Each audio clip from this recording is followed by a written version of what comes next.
welcome along to the politics programme with me, Tony Browne. And tonight I have with me Eddie Ryan. Eddie, of course, a native of Galbally. Am I right? Is it Galbally, Eddie? No, it's absolutely Galbally, yes. That's grand, you know, because I said you could be also caring for, what's his name's country, John Gallagher, Ballylanders, you could be sending as well. No, but I'm in the same town and village as John Cllr, who has a family connection to me, managing the Limerick hurling team for the last number of years. So that's one of my claims to fame. Oh, lovely. Anyway, Eddie, I should say you're welcome along to the programme anyway. We want to talk about, first of all, about the member of the well, now it's the Limerick City and County Council. How long have you been in the council? You were in the County Council first, let's say. I was in the County Council. I was elected first. I fought 5 elections, won 3 and lost 2. So I failed in a very narrow margin in 2004 and got elected in 9. So I'm now on 9, roughly 12 years. Oh, yeah. 12 years done. That's all right. You get your pension, so will you? I'll get a lump sum. So there's no pension. What about the scrappage deal they brought out a few years ago? Do you remember? There was a scrappage deal there, yeah, but I wasn't there long enough to get much of anything out of that. Anyway, you were a member of Fianna Fáil. I got elected for Fianna Fáil, and I ran for Fianna Fáil on 5 occasions. I got elected on 3 occasions. Yeah. But and then, following the 19 election, they asked me to be the running mate of Niall Collins comes the next general election, and I agreed to that. So they held, well, actually it was prior to that they'd asked me. They held me waiting in for 32 months whether they were deciding or put me on or not. So I think Niall Collins didn't like me or didn't want me, or I was pro-life or something. There was something wrong with me anyway. I did get 2,287 votes, first preference votes, and I was the highest Fianna Fáil candidate running in any election, Limerick City or Council, Limerick City or County, for 2 council elections. So that's a small distinction I hold in those 2 occasions, which was in 9 and 14. Oh, yeah. So anyway, that was one of my things. So they haven't asked me and held me waiting for 32 months. 12 days to go before the election, they decided to add me to the ticket. I gave it 24 hours thought and decided that I would not be a candidate for Fianna Fáil. I stayed with Fianna Fáil then for probably another few months, and then I left them, and I'm independent since. I'm one of 9 independents on Limerick City and County Council. We're a grown number and a diverse number of different people. Yeah, but the only fault I personally now have with that, not to but most of the people that you said are non-party, right? Take the likes of Emmett O'Brien, who comes to mind first of all. Emmett, I remember Emmett being with Fianna Fáil. Let's come back. I discussed this already with him on another programme. And there's a few there that were Fine Gael and they're independent. So when it comes to voting then, how would you vote? Anyway, we feel like voting. But generally, we kind of stick together as a group. And Bridget Teefy is our main speaker. So Bridget, I suppose, is our group leader. But having said that, we all have independence in our own right. And I have supported and worked with the Labour Party on 2 occasions in calling special meetings. So I have the distinction of being not exactly with all the independents, but I've been 99% of the time with independents. Emmett O'Brien never ran for Fianna Fáil. They didn't accept No. So to be fair to him, he got elected as an independent and is a very good councillor. He did. And like that, just to often see that myself now, when you go through the councils on the website, you know, you see non-party. And I know, even the city ones, I know as well. And in other words, I'm not being smart here now, but I know where they come from, you know. When some of the cities, especially the city fellas, I'd be very familiar with, you know. But anyway, having said that, the whole area of Galbally, actually Galbally to me now, from a historical point of view, is one of the nicest villages in the whole of County Limerick. Galbally, the way it's laid out in the square. Thank you. Yeah, and I know you're a historian, and you know Tim Ryan also. Oh, Tim, nice. Very active in the Galbally community. Now, last Saturday last Saturday week, it was the 101 years since his uncle, Michael Scanlon, who was the teacher in Kilmallock, was shot dead by the British forces at point blank range inside in Limerick City. He was an IRA activist and a teacher in Kilmallock, but he got a horrible death. He was shot 7 times and he was still not dead. He died in a military hospital in Limerick after. So there's a plaque up in the church grounds within Kilmallock church grounds beside the school to Michael Scanlon from Galway. And there's one Limerick Tim on the wall of 48. There is. Yes, there's one up on the wall there which could do with a good cleaning, to be honest with you, you know. And they had a ceremony around that again last week. That was covered by telephone wires and electric cables there a few years ago, and I got them moved. But we take on board what you say and get a ladder and go down and clean it. And show respect to the man. Well, I know there's my friend Tom Toomey went out to that. He never told me I would have gone if I'd realised. Yeah, that was last Sunday, last Sunday. I didn't know actually, and he did tell me afterwards. Then it was on, but I didn't know. But anyway, that's not here there. What about you? Cover Ballylanders as well? That's part of it. Yeah, I am covering the entire Cllr Kilmallock Municipal District. Population of 35,000. 34% of all the roads in Limerick City and County Council. So we have a big area. We deliver all the people into Limerick City through our roads to help to make the rates to keep Limerick City and County Council going and earn the wages. You're really into County Cork and parts of the constituency. I'm 8 miles from Tipperary town. Galway Parish is the giant parish of Galway and Athlone. And we are at the bottom end of Galway towards Moore Abbey, in a historical and important place. We are only 150 metres inside the border of Tipperary, at that side of it. And we're about a mile inside in the Tipperary side, Tipperary town side. Now, up to Mitchelstown side then, we are about 9 miles from the border of Mitchelstown, and you cross from Limerick in over the River Function into the County of Cork. You have Kilbehenny. It's a village you forget all about that's in Limerick. Kilbehenny, again, is Limerick, but you could hit a ball into Cork from the village of Kilbehenny. So it's on the border again. Now, a lot of those people would, and in Galway, there's 2 sides to Galway. The left-hand side, I would call it, their town is Tipperary. The right-hand side, their town is Mitchelstown. And where I come from, and towards Garraspillane side back, we see Kilmallock as our town. But in general, most people see Limerick City as their town and their location and their place to shop and their place to go. Because if there's only bread my family wanted, you can only get it in Limerick. They have to drive to Limerick for it. And that's what they like doing.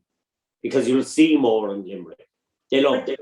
Getting back to Ballylanders, to me now, is fairly, I've been in Galway now for a while, and I presume it's much the same, but Ballylanders is fairly run down, isn't it? Like all the towns and villages around. What's going to happen? God, I wouldn't like to think that. I don't think so. I don't think Ballylanders is an extremely active village now. They have a hardware store there, they have a butcher stall. The butcher there employs 7 people. There's a hardware and a delivery service from the hardware. There's a chemist. There's a good few shops in Ballylanders. And we used to have 2 auctioneers and 2 solicitors in Ballylanders. None of those are there now. Well, Hazel's have a branch there still. But Ballylanders is a good village. Galway is after, Galway was a massive village when I was a young fella. There was 54 businesses in Galway when I was a young fella walking around the square in Galway. Now, they were all family owned, family ran. But having said that now, it's down to 3 pubs, and the 2 shops that are left there are owned by the one family, the Cummins family. They own both shops now. And they are 200 years in business, the Cummins family, in their shop in Galway. So that's Galway. Galway has gone down a bit, but all villages have gone down. But what's to be done about this? Is there any hope for the rejuvenation of towns and villages? Is there any hope? there's a derelict site now of this, a little house in Galway that was sold to the council. The council had done a CPO on it and they sold it, and then it made 55,000, and that's going to be developed now, and presumably and hopefully there'll be a home there for some family.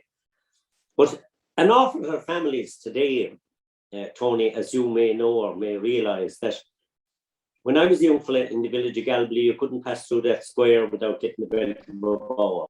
There was, 9 children in one house, 11 children in another house, 8 children in another house.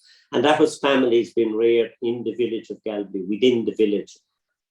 There is nobody in the square, there was no child in the square in Galway going to school now. There's no child in that square going to the school. So the whole thing has changed. And you see, you'll ask a young couple today about living in a square or a village such as Galway. Do they want their children, when they go outside the door, to be out in the footpath and on the street? A lot of them don't want it, and a lot of them have moved away from it. Now, having said that, we still have to keep the villages going, but the population of the village of Galway is old. And I mean old, they're as old as I am and older. So is there a school in Galway, a national school? There's a national school of 139 pupils, and an excellent school we have. And what about secondary? Yeah. Where did it go to from there? We had a secondary school one time in Galway, and that's gone, that's closed also. So everyone from Galway invariably goes to either Tipperary town, where John Kiley, the hurling manager, is principal of the brothers in there. Hospital would be the most popular of the schools for the Galway students. And then we have Kilfinnan as well, which a lot of them are going there. A lot of them have, actually the trend towards Kilfinnan has increased enormously. When the school in Bruff was closed, there was 175 students going to Kilfinnan, 475 in Bruff when they closed Bruff. And today, there are 660 going to Kilfinnan school, and there's 1,100 going to hospital.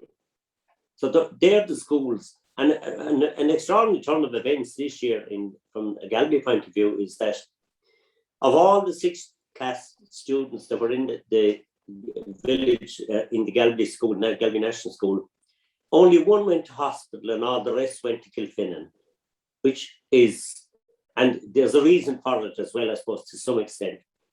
Kilfinnan is 14.9 kilometres, Tipperary town is 15 kilometres, and hospital is 15.1 kilometres. And if you have a family on a medical card, you will get free bus travel, free school bus travel, which works out around 350 quid per student if you have a medical card. But you cannot do that if you don't avail of the nearest value for money in education school, they're calling that now.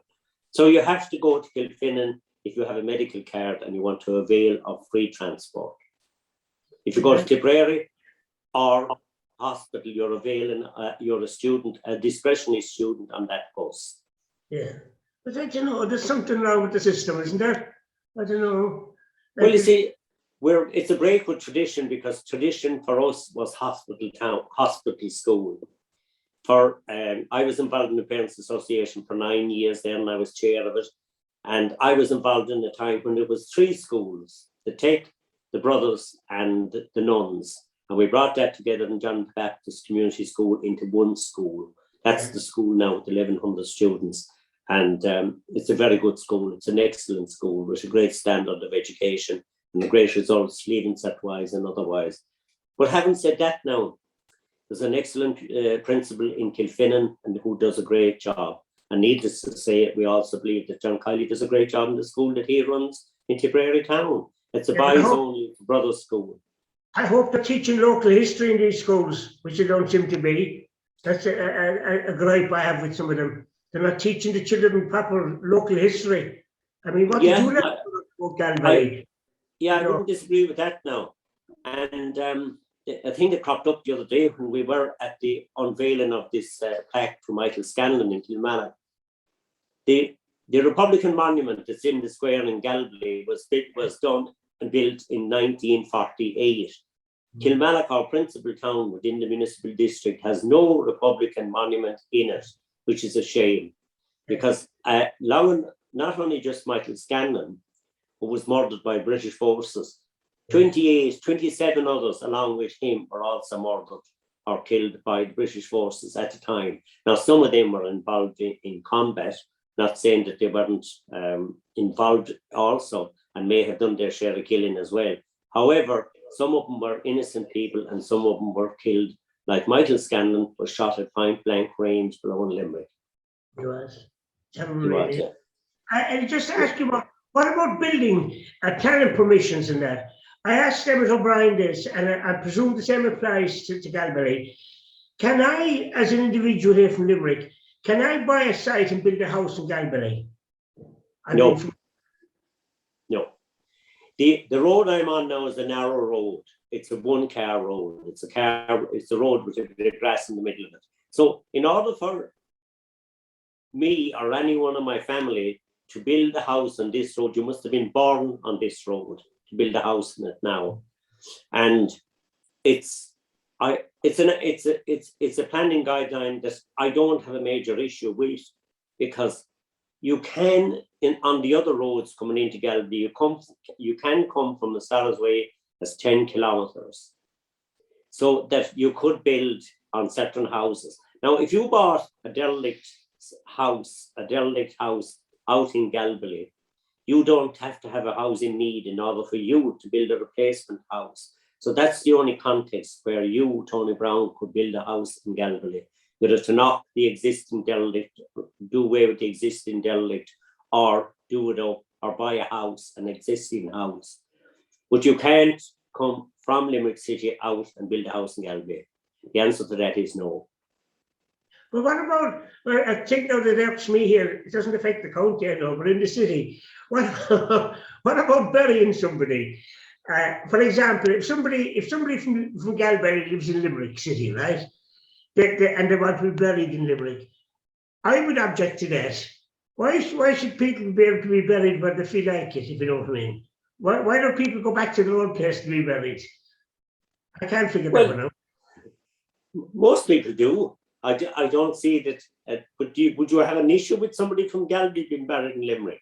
Not so much Galway. But I read in the paper there, I said, well, we'll just say Galway, right? A man from Galway. And I say he's been buried in Limerick.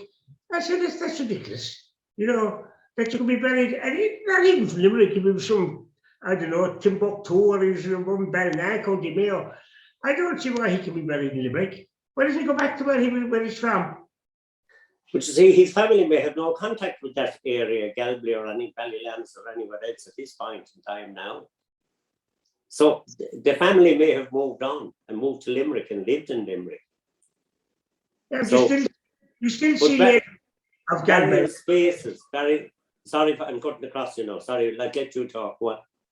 No, I'm just saying, when you see if you see on a death notice, formerly of Galway, surely he or she still have relatives in Galway. I know we're picking Galway now, but just supposing, you know, why isn't that person have to go back to be buried there and filling up our graveyard in Limerick? That's the way I look at it. And we've no room in Limerick either. And we've no room in Galway either. We have 41 available spaces left in the graveyard in Galway and no prospect of getting additional land. So cremation is something that's going to be more plentiful down the road. I don't know. I wouldn't agree with cremation at all now. I want to go down. I want to go to the ground. No. You want to go out as you came in? I do. Okay. Cremation to me is very, I don't know, just my own personal view. I find it very kind of impersonal, you know, but that's just my view on it, you know. But that is another problem, isn't it? Graveyards. Graveyards are a major problem. Yeah. Out of approximately 75 graveyards in the Clr Municipal District, there's only 11 have active available spaces in them. Yeah. So but having said that now, in the likes of Galway and other areas, a lot of families have died away, and there are inactive graves and unmarked graves in graveyards throughout the county. And they could be, in my opinion, this is probably not the correct choice of words, to say they could be recycled. Yeah, no, people don't like that. The only people I know that agree with that are the Quakers. You can be buried, once you get permission from the family, they can kind of reuse, regurgitate a buried place, you know. But people have a thing about being buried. It's like the old marriage proposal. How would you like to be buried with my crowd? You know, that was the thing. Right. People didn't like to be buried. And you still, even to this day, you get couples, a husband and wife, even if they're with their marriage up to the day one of them dies, they still would rather be buried back in their own place. Yes. Yeah, Because whether it's the man or the woman in the relationship, they may have a preference to be buried with their own mother and father. Oh yeah, they have. And that's the kind of the way it is. However, personally, I hope to be. I can't speak for my wife, but I hope to be buried where my parents are buried, and where my brother is buried, and that my wife will also go in the same spot. So, or near enough the same spot. No, so that's my preference. But if they decide to cremate me, I don't have an issue with it. Then you won't know anyway, you know. I won't know. I certainly won't know. Don't be troubling you then, you know. Anyway, but you won't. And it's not troubling me now. Two other things. First of all, what about the roads, Eddie? Some of them, I mean, if I hate now to have to drive to Galway with the not so much the state of the roads, but we have so many bad roads. We have motorways that I wonder are they being used, you know, but there's some dreadful bends going out to Galway, all along by hospital now. Can there anything be done about that? Not long, you know. Tony, I have 6 meetings this week. They're all in Limerick. And I was in there this morning before 9:30 for a meeting that was on at 10 o'clock. My car would go in there on its own. We have excellent roads. I mean, you might want to slow down a small bit and admire the countryside, and you'll enjoy the journey better. There are people coming out from Limerick City who want to go to Cork. They come out and they come up through Clr onto hospital, up through Ballylanders, and they take in the view of the Galtee Mountains, and they join the M8 just beside Mitchelstown, and they head on into Cork. It's easier than going down the N20. So and they have a preference for it. They also go to, oh God, sorry about this now. 1,000 apologies. Sorry about that. I should have had it off. But like there also, there's a great case to be made that if you want to link Limerick City with Cork, my advice to the planners and to those that design roads and that is to bypass Tipperary, which is in the pipeline, to go from approximately Pallasgreen and come out over at Cllr, at the roundabout in Cllr, where you will, a short journey from Mitchelstown, you're on the M8 and you will be in Cork in no time. That will also give you a new road to Waterford, which we should be pursuing, and Rosslare, because we need to bypass England to get out into Europe and sell our produce directly down into France. So we should be upgrading that road, and it's 35 miles nearer than going by the M or N20, depends on what you want to call it at the minute. They'd all like to call it the M20, but we're heading that way too. I think that side of the county will want their own road, but I think it makes a lot of sense for people. You look at Ballysimon, where the M7 is, and you look at Cllr, County Tipperary, where the M8 is. It's not a long journey to link those two roads as an alternative route to Cork, and it would take very little to upgrade it. So if you bypass Tipperary town from the Limerick side of Oola, around Pallasgreen side, head on over to Cllr and join the M8, you're halfway to Cork. You know, I thought that won't be done in my lifetime. Definitely won't. I don't know. The bypass of Tipperary is planned for 2024. And we've had an input into that now. But I wouldn't be holding my breath now for that. Sorry? I wouldn't be holding my breath now for that. I don't know. Well, listen, some roads, some projects can take 30 or 40 years. But eventually somebody will see that. And somebody may see the light and say, listen, Eddie Ryan, that wasn't a bad old idea. I think we should link the M7 and the M8 and make it easier for people to get into Cork. And that's what you would be doing from Limerick. I don't know. I mean, yeah, the road to first of all, I remember one man told me he'd always go to County Cllr, we said, onto Mitchelstown. But then it depends what side of Cork you're going to as well. Whereas Of course it does. Myself now, I'd rather go through Charleville, which is a nuisance as well, and onto Buttevant, another nuisance. But I don't mind that. I often go to Mallow now, and I don't mind going down, that road. I'm used to that road, in other words. Okay. But I know people that do go with County Cllr, because I couldn't figure it out. I was talking to a man one night, and he drove down, a good friend of yours now, which was one time, Mary O'Rourke. He drove her down to a book launch in Galway, in Ballylanders. He did. I said to him, the way Brendan Moore's book. Exactly, right? Okay. And I was there that night now, and I said to this driver that she had, what way did you come down? I had visions of him coming down, all down to Limerick and on down. No, I said, I drove over to Kinnegad from Athlone, over to Kinnegad. I got onto the main road and came down the road the whole way down there to Mitchelstown for Ballylanders. And right. When I went home, I studied the map, and he was right. I never realised he could get onto a good road so quick.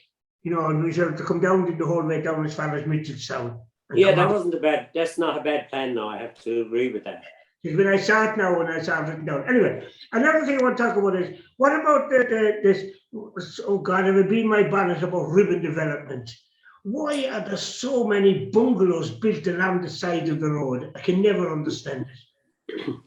Why are you people have fascination? Yeah. Building bungalows? I'm chairman of a thing in the council called Planning and Economic Development. And we have given, along with myself and some very able fellow councillors, none of them in Fianna Fáil, and we have fought very hard for the one-off house. Like, we'll just take, I have 4 children, 3 girls, 3 daughters and 1 boy. Now, the bit of land I farm here will pass to my son in due course. It's already done. It's gone to him. About 300 acres in that, is that?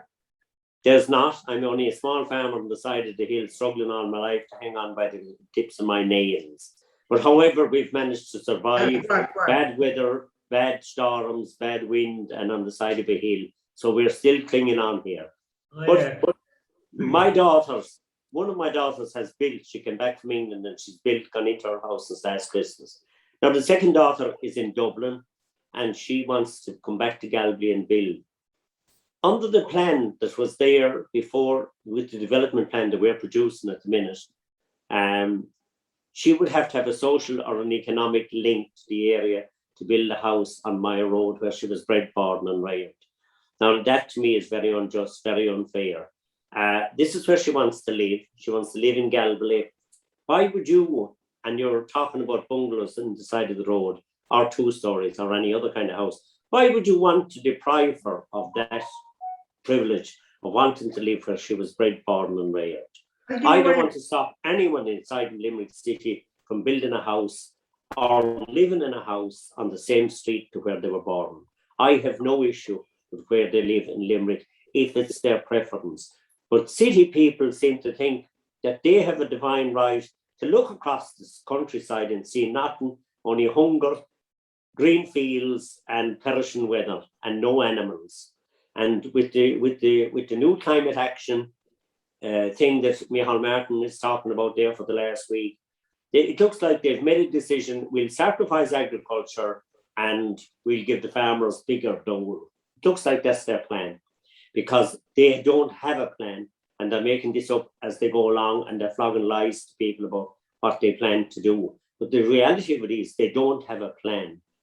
Now, if you take the G20, the top 20 countries in the world produce 80% of all the pollutants and methane and all that goes with that. The next 180 countries are only producing 5% of that. So if China, India, and Brazil are not on board with America and the UK and France and all these countries, we are in irrelevance to all of this. We're a dot in the ocean, but we seem to be taking the heat on behalf of the rest of the world. It seems to be our fault that everything is wrong and the ice is melting above in the North Pole and wherever it is, the South Pole, and so on. So the animal that I have here, who is belching and letting out a bit of wind, seems to be causing all the problems for the rest of the world. There's no mention of flying. Actually, just to give you an example, I know you know all this stuff, but just for the benefit of our listeners, to go over and back to America in an aeroplane takes 72,000 gallons of fuel. That's a fair bit of diesel or that's air fuel. That's a fair bit of stuff now to get you over and back to America. It actually is not calculated when you're doing all these emissions and stuff that goes with it. So this is all totally imbalanced, and I don't know, there's no real debate about what we can do as this generation to rectify the problem. You probably have strong views on this now in some way. And then back to the housing. What I don't like is that if it keeps going the way it's going, and planning permission has been given to I like using the term bungalows. I will be driving out to Galbally, and I've continuously from the Ballysimon Road out, I'm going to have bungalow after bungalow after bungalow, and I won't be able to see into any field. Why have we this situation? Tony, that will never happen. That will never happen, because I've already said to you, you cannot come out and build a house in Galbally. Yeah, but you're not the ones to build houses up in your and take up in your roadway, you say, right? So that's 2 or 3 houses already put together in a straight line again. Why can't we have houses built at angles together in clusters rather than having them straight line facing onto the road?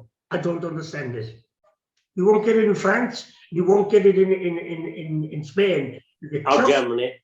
You can drive for miles, and then you'll come across 6 houses together built at different angles around, and then you'll have straight again, you'll have green again. Whereas here, we have a fixation of house after house after house. There are houses, I'm sure you know, going in and out the road, there are houses that weren't there 3-5 years ago, and now there's another blot in the landscape somewhere else. And it's ridiculous. All those houses we need to get used to the idea. Those houses will be recycled.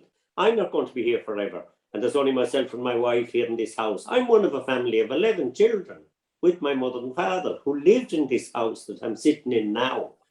We're all gone to the 4 corners of the world. And in time, there's only myself and my wife left now. So all this is going to get recycled again and again and again. But how did 8 million people live in this country at one stage? But they were closer in together, and they were in terrible conditions, a lot of them were. I mean, I'm old enough to remember in Limerick where there were tenement houses, and there were 4 and 5 families in one house, sharing one toilet, and there weren't even bathrooms, there were just toilets, and they had to contend with doing washing, everything, always done in the one tenement house. I could bring it down and show you where the houses even were. I remember them well, I do. You know, because also another thing which I don't like in the countryside, again, you said there about you being a family of 9, is it you said, right? 11 children and my parents. How many bedrooms had you? We had 3. We had the boys' room and the girls' room and my mother and father's room. Yeah, 11 children, right? Now there's houses you see on the road and they have 11 rooms and 2 children. What is the point of that? That's ridiculous. You're absolutely right. Yeah, that's ridiculous. Look, I'll give you a small example of a house. The house I'm in at the minute here is 1,100 square feet, right? And recently I was talking to a guy there, his house is roughly the same size, but his nephew's after building a house. And his nephew's kitchen is the same size as our house. So, I mean, you could divide that up into boxes and you could say, like, we slept 3 in a bed, 6 boys in the room. Yeah. That's how we lived. And that bed was touching the other bed at the end of it. There was just room for the two beds end to end. I've heard that, yeah. And you know what? We weren't hungry and we definitely weren't cold. But you didn't know any better. And we had no central heating. Yeah, but you didn't know any better, you see. You accepted your lot. Well, what was better? What was better than being comfortable and in bed with your brothers? But now, what more do we need? We didn't know any better. That's what I'm saying. But families now want better things to do. And they don't think... Nowadays, people feel they need 11 rooms and 2 children. But that gets back to planning. I wouldn't allow that if I was a planner. I'd like to see these people and say to them, why do you need a house so big? I mean, it's ridiculous. How are they going to heat these houses? You know, are they ever going... I've been to houses and the children haven't seen some of the rooms. They're not allowed into some of the rooms. I mean, that's crazy. What is the point in having these rooms? But you are, in all fairness, Tony, you are at an extreme end of this now in looking and talking about 11 rooms. I have never seen 11 rooms in a house. JP McManus, I think, has 9. So another friend of yours. Maybe I'm wrong on him now. Maybe it's only 8. Oh yeah, no, but you get my meaning when I'm on about like, you know, I get your meaning, yeah.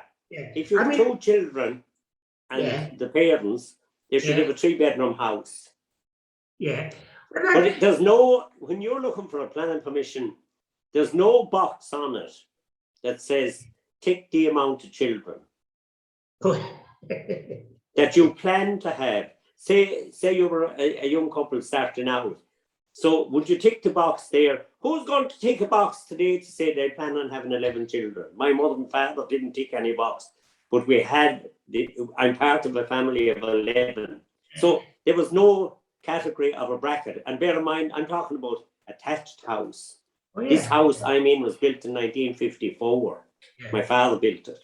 So we were living in an attached house. I was born in an attached house. Oh, yeah. Yeah. Yes, I was. It's just that I have a thing about these big houses. When you pass them out, you pass a house around, especially this time of the year now, and you wouldn't see a light that was ever known. You might see one room with one light on it, and the rest of the house is in darkness, not even used. To me, that is utter craziness. People have rooms and rooms, and it's ridiculous. Anyway, we won't get very far from this. You left Fianna Fáil, but they're the Republican Party, aren't they, Fianna Fáil? They are a Republican Party. They have that down as their logo, yeah. Yeah, but would you agree now that they're a Republican Party, would you? They kind of went away from it, especially the 60s and the 70s. They went away from that. They were no longer a Republican Party. The Fianna Fáil today, look, Fianna Fáil today, I would equate Fianna Fáil today to similar to the Catholic Church. They've lost their followers. They've lost their believers. And Fianna Fáil are no different. The churches are getting quite slack and quite empty. And Fianna Fáil has lost ground that it will never again regain. Because I'm 3rd generation Fianna Fáil. I once I was forced out of Fianna Fáil. But by God, it was made clear to me I wasn't wanted in Fianna Fáil. I remember that. Because I was one of the things I had, one of my problems was I was pro-life. Now, we had plenty of people in Fianna Fáil who pretended they were pro-life. Yeah. And I stopped church gate collections outside churches. And I said, no one should stand outside the church, the house of God, in my opinion, and look for money to run a political party that purports to want to take the life of the unborn. I couldn't square that and wouldn't stand over it. I agree with you there. Yeah, and I agree. All collections should be only community related or church related and not for political parties, because all the political parties, from you, me, the taxpayer, they get 44,000 per elected member of taxpayers' money. So to run their organisation. So, and the independents even get that money. So that if they get elected, if Fianna Fáil have some 40 odd or 50 odd, that's they're on big bucks for all of that. And they still want you, me, or anyone going to mass put their hand in on, and like in Fianna Fáil, what was your function? Your function was to canvass when there was an election called. The second function was to stand outside the church gate and collect money and cough it up, and they take it up to headquarters. And that's the way the system worked. Now, invariably, the political party was controlled by the elected TD. And if you raised your head above the parapet or wanted something that he didn't want to give you, you wouldn't get it. Or you got the boot out if you looked for something that they didn't want to give you anyway. So I've been at the receiving end of that. But I was 3 generations Fianna Fáil, and we believed in something. It's a little bit like the church. We believed in him and De Valera. We believed he stood up for the small farmer, the working man, and all sorts of stuff like that. But the current Fianna Fáil outfit, they believe in their own pocket, and they don't believe in much else. And you have a document coming out that came out there recently, Housing for All. That replaced a document called Rebuilding Ireland. None of them give a damn about housing for all. Let's call a spade here, whether it's Limerick City or County. Yeah, but hold on a minute now. If you said earlier on about you not being in Fianna Fáil, but you will vote for Fianna Fáil in the council then, if there's a proposal Fianna Fáil, would you? Would you vote for Just repeat that. Repeat the question again. Would you, if there was a motion by Fianna Fáil in the council, right? Yes. Would you vote with him?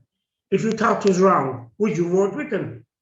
I had to vote with him in the past, and I didn't believe what they were at.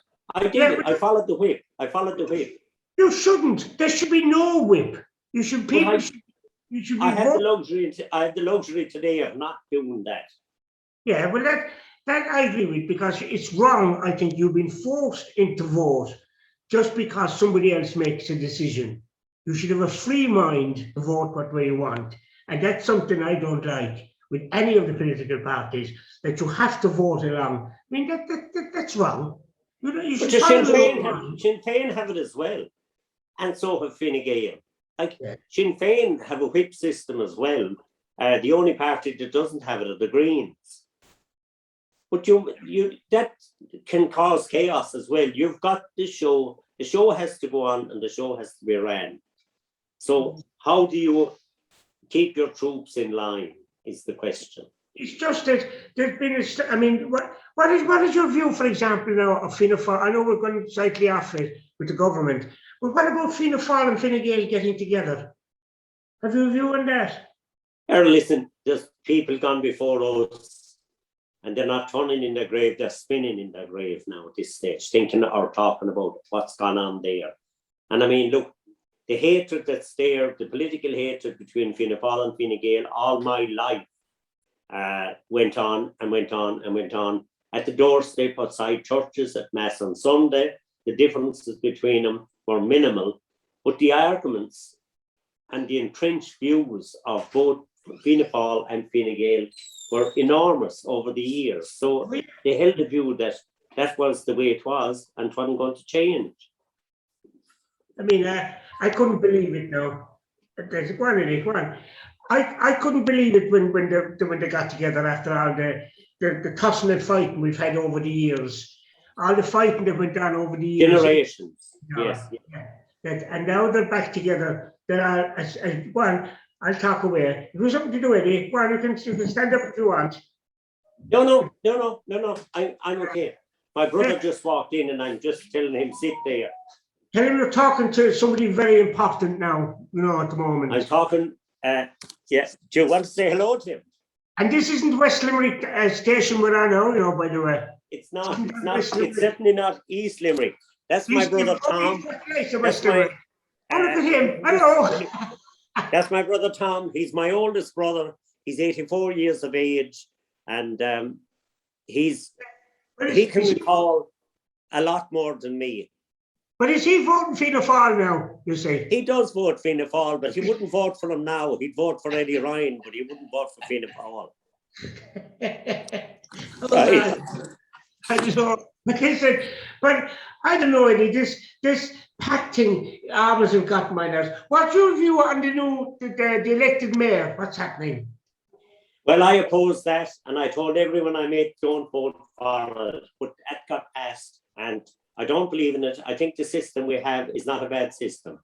If you can, out of the 200,000 people that we have in the city and county of Limerick, elect 40 councillors and say to the 40 councillors, the majority of ye, whoever ye are, will elect a mayor to represent all of us. I was happy with that, and I'd be still happy with it to continue. However, there is a job now, a vacancy for an elected mayor, which I will probably run for, to be the directly elected mayor, the first directly elected mayor. I'm printing up my manifesto at the moment, and I may be calling on you to do the city area with me. How many votes do you think we'll get in my Ross in Limerick now and in Weston, would you think? Well, you see, that would depend on who's with me. Yeah. What do you mean with you? You'll be on your own, you see. I'd have to have henchmen on the ground. Oh, yeah. I mean, people with a belief system. Proselytising, fellas that want to be peace commissioners, is it? And a few other things that want handy jobs after, is it? Well, they wouldn't be forgotten, I can tell them that. But that's wrong. I know fellas that were made peace commissioners in Limerick, and they barely were able to write their names with them. And it's wrong because they went around knocking on doors. That's wrong. That system is wrong. Because Fianna Fáil gave him the job of a peace commissioner. Yeah, Fianna Fáil and Fine Gael. Judges. Look at all the judges we have, all political appointments. The whole system is rotten, as far as I'm concerned. Rotten. Well, of course, the reality is, if a judge is appointed by the government, if you don't have a political affiliation, you won't get the job. Oh, that is true. Look at all the judges that ran. Because your man down in Kerry one time, I can't think of his name now, he stood for the PDs and they made him a judge. You know, and there's so many of them out there that have all political appointments. Look at all the top.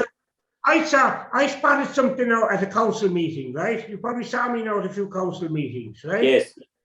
I saw when the jobs were being given out for all these appointments to boards. I saw one particular councillor and he making a beeline for another councillor, and they basically divided the jobs between them. I saw them, I did. I was watching them. Yes. They want the good jobs, the good appointments they wanted, they get better expenses. That's wrong. That shouldn't be allowed. But you see, there is such a thing, Tony, as the gift of majority. No. And that's the way I describe it. No. If you're cutting the cake, Tony, and it's your job to cut the cake, you may, in all conscience, may give yourself a nice little slice of it, and you may give a bigger slice to one of your close friends or family members. So the cutting of that cake is in your hands. And if that's what it takes to divide up that cake, you're not going to be giving me the biggest chunk of it. But my answer to that is then I shouldn't be allowed to cut the cake. It should be given to an independent person to cut the cake. That's wrong. Well, no, the independent person may be only one councillor. The value of majority is if you've more than 20 or 21 versus 19, then you'll call the shots. That's the democratic process. We cannot change it, whether it's America or Ireland. There's some things I do not like now and that. You know, I was above in the door, above in Bray one time at a meeting of the Federation of Local Histories, and it concerned the monuments and all the county councils that showed up above in Bray.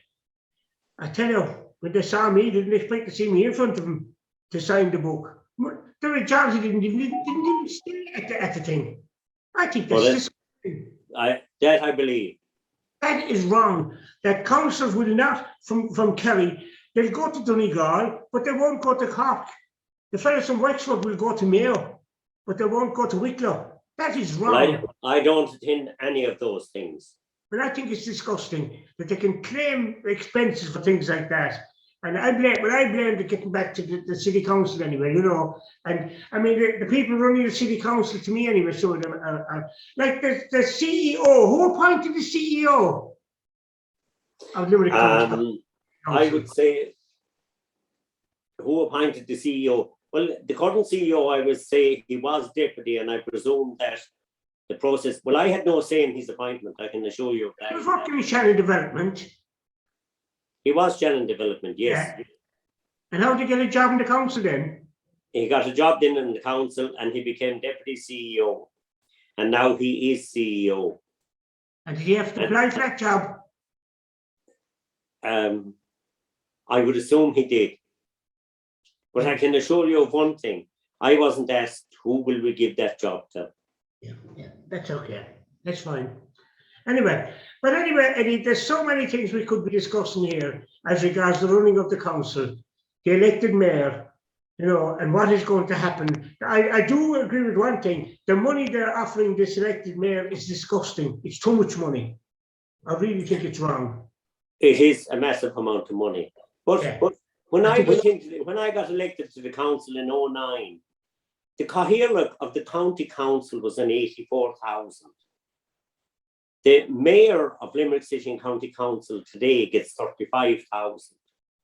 The mayor of the chair of the metro area gets 18,000.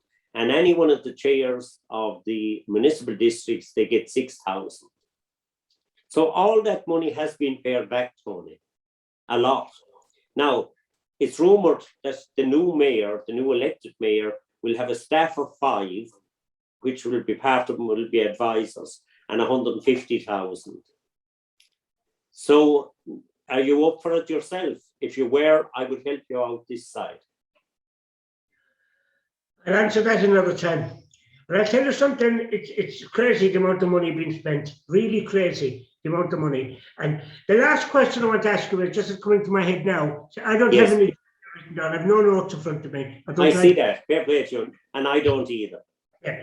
Just to ask you, what about the sole point now again for county councillors?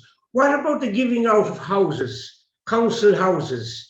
I know that have been built anyway, that's one sure thing. But I think it's wrong that people, it happens in the city, and I've been discussing this with city councillors, you know. I hear of people that get houses. Now, I shouldn't use the word really, because they have 2 children or 3 children. But why can't they save up for houses like other people have to do? Should we give them a house for nothing? Tony, I mean, if only life were that simple. There are people in this world, and they're in Limerick City, and they're out the county as well. They don't necessarily have the wherewithal. You know, you're talking about anything from 250 to 300,000 plus today to build a house.